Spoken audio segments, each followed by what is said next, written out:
The way the Sunday readings work is they go in a 3-year cycle. Year A, we hear from the Gospel of Matthew. Year B, we hear from the Gospel of Mark. And year C, we hear from the Gospel of Luke. The first reading is then tied to the Gospel, so it's whatever the Gospel is, we find the first reading that is most closely associated with it. And then the second reading, we just pick some of the New Testament letters and go through them in order. They're not inherently connected to the first reading or the Gospel. Now, we're in year B, meaning that we've been hearing from the Gospel of Mark for all of ordinary time. But the Gospel of Mark is the shortest of the 3 synoptic Gospels, and so we have to supplement him. We hear from the Gospel of John often during the High Holy Seasons, during Lent and Easter and Advent and Christmas, but we don't hear from all of the Gospel of John, and so the part of the Gospel of Mark where we feel it's short and we need a break, we go into John. And that's what's happening today. Today, in the next couple weeks, we will be hearing from John chapter 6, which is the Bread of Life discourse. By the end of this series, you will hear Jesus say, "Unless you eat my flesh and drink my blood, you will not have life within you." Today, we only have the introduction to that discourse. Jesus decides to introduce the gospel of the Eucharist by the multiplication of loaves. Now, a quick note on why John chapter 6. John doesn't have an institution narrative. The words that the priest uses at Mass, "This is my body, this is my blood," they can be found in the Gospel of Matthew and Mark and Luke and in the first letter of St. Paul to the Corinthians. But John does not include those words. The theologians I most respect say it's because John's is a supplemental gospel. John lived longer than the other apostles. It's likely that he read the Gospels of Matthew, Mark, and Luke, and he said, "These are great. Wonderful, you missed some stuff." And so he wrote his gospel to add in dialogues and things that the other apostles hadn't reflected. And so he doesn't need an institution narrative because it's already present in Paul and Mark and Matthew and Luke. But he does need a Bread of Life discourse. Of course, John is not going to ignore the Eucharist because the Eucharist was central to the church from the very beginning. From the beginning, of course, the apostles put the Eucharist at the center. And so, of course, John is going to talk about it. But he does it in a different way. He does it with the Bread of Life discourse. And as with so many parts of the Gospel of John, he uses a progression of dialogue to get there. Think about, for example, the woman at the well, another important Johannine Gospel.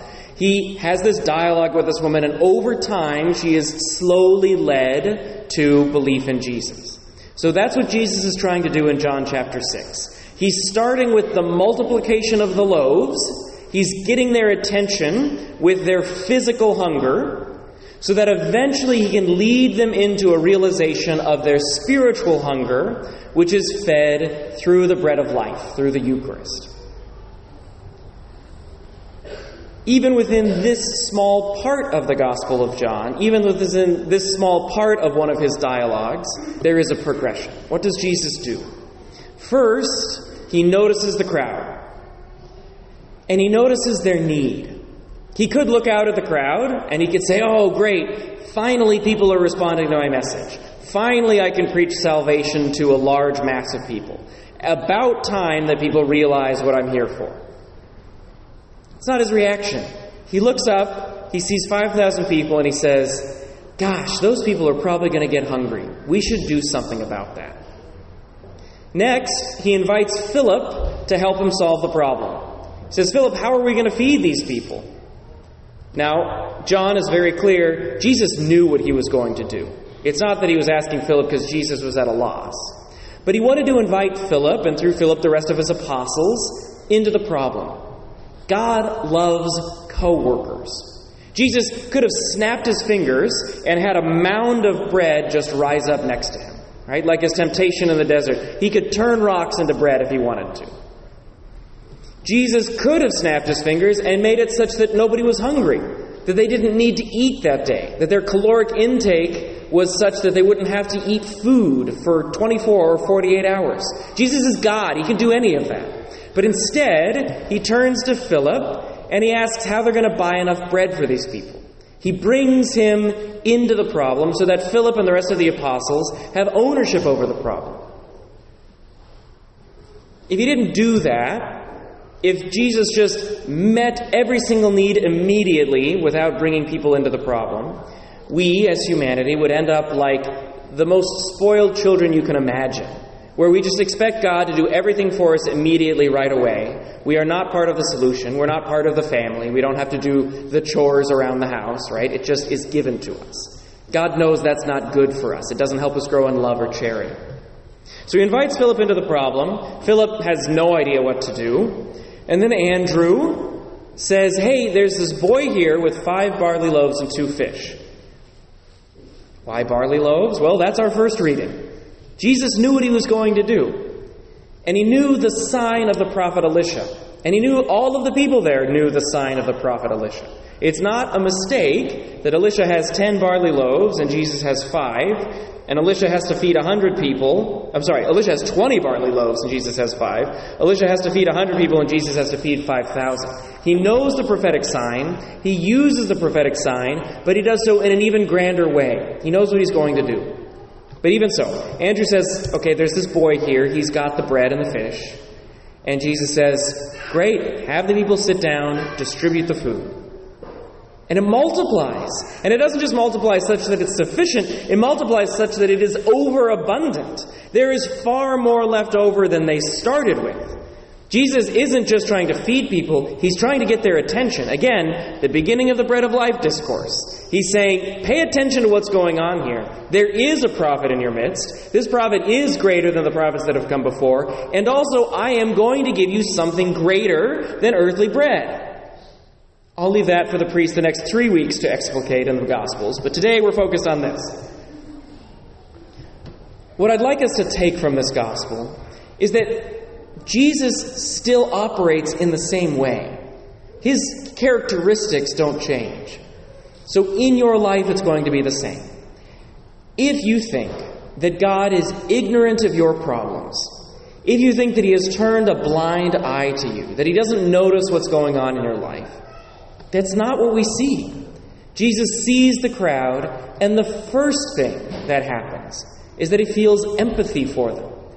He understands what their struggles are going to be. And He looks upon those struggles with pity and kindness. That's what Jesus does for you. He sees what you're struggling with. He knows what the problem is. And He has great and incredible empathy for you. But again, He doesn't just snap His fingers and make the problem go away. That's not good for humanity.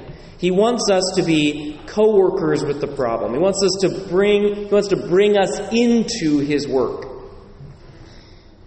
But Jesus will give you things that look like to you are intractable problems. He asks Philip something he knows Philip doesn't have an answer to.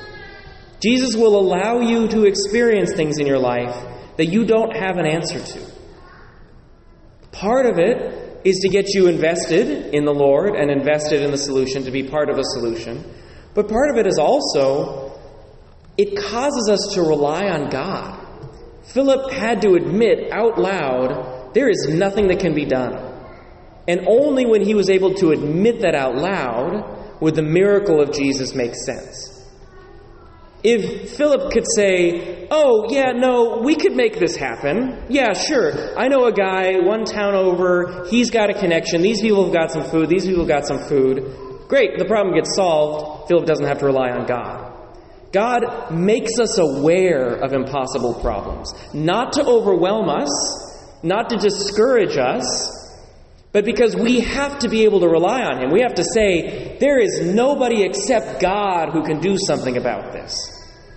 And once we give it all up, once we rely completely on the Lord, once we fall face down prostrate and say, Lord, only You, then God has the freedom and the space to act. Now again, the pattern persists. Andrew doesn't even have bread to offer. Andrew has a connection. Andrew's like, I do know a guy. It's this kid. And the kid has 5 loaves and 2 fish. Right? How many members of this church could we feed today with 5 loaves and 2 fish? Not very many. They're looking at a crowd of 5,000. Sometimes you're Philip. Sometimes you're the one who sees the problem and has no idea what to do about it, and you have to rely on God. Sometimes you're Andrew or this young boy, offering very little. Andrew offered a connection. The boy offered basically his family's lunch, and that was it. But if we give what little we have to God, He will always multiply it with abundance. He will take what little we have. He will make sure it's not just sufficient, but it's generous. It's overabundant. We have more left over. But it requires us to go to Him. The young boy could have said, yep, this is just enough for me and my family. That's it. I'm going to hold it to myself. I can't do anything about this crowd, so I've got to do it for me. But instead, he said, there's nothing I can do for this crowd, but I do have a little bit, and I'll offer the little bit. And Andrew could have said, oh man, it's great that you have this bread and fish. Why don't you just give it to me and my brother Peter, and we'll just call it good? But he didn't, right? He said, okay, there's this little bit. I'll bring it to the Lord because that's the only thing I can do. It's the only thing I can do. And the Lord, having received just a little bit, just a small gift, multiplies it with abundance. Again, this pattern persists for you. Whatever little bit you have, don't hold it back. Don't feel the scarcity. Don't feel overwhelmed in the face of a huge problem. The Lord fed 5,000 with 5 loaves and 2 fish. Sometimes we are overwhelmed with the problem of the salvation of the world and the salvation of our families. Okay, that's a huge problem. Absolutely. How are we going to make sure that every person born on this earth is brought to heaven? I don't know. But I know what little I have. I know what I can offer the Lord. And it is a very little bit, but I'm going to offer it to Him. And He's going to use it for the salvation of 1 soul, or maybe 2 souls, or maybe 3 souls. He's going to multiply it, and I'm going to see whatever little I can offer to the Lord expand and expand and expand in ways that I didn't think was possible. Same will be true for you. Maybe you say, I heard that announcement about the RCIA director. I don't know enough about the faith. I don't think I can teach the faith. All right, well, what can you do? Can you do once a month? Can you help watch the kids while somebody else teach? Right? Adult-child ratios matter. Safe environment matters. We need that. Okay. Maybe you don't have very much time. Okay. Say what you have. Talk to the office. I got half an hour a month. Use it. Okay. We'll find a way to use it. We'll figure it out. Maybe you don't have much money.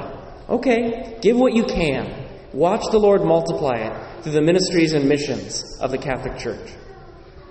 It's amazing to watch Him work. And as a priest, I'm so blessed because this is my job, is to just watch the Lord work all the time. And I've seen it over and over and over again. Somebody goes in for a little bit, and the Lord blesses them and blesses them and blesses them, and before they realize it, they're just in for everything. I've seen it. And you will see it too, because God doesn't change. This is how Jesus acts. Give Him what little you have, and you will see crazy, intractable problems solved before you. You will see the generosity of God on display. If God has given you a problem that you don't think there is a solution to, pray for your Andrew, who might connect you to who God has planned for you. Pray for that little boy to offer what he has. You offer what you have. You pray to those around you to offer what they have. And then trust that God knows what He's doing. Trust that God does have a plan. And watch it. Watch His generosity. You will not be disappointed.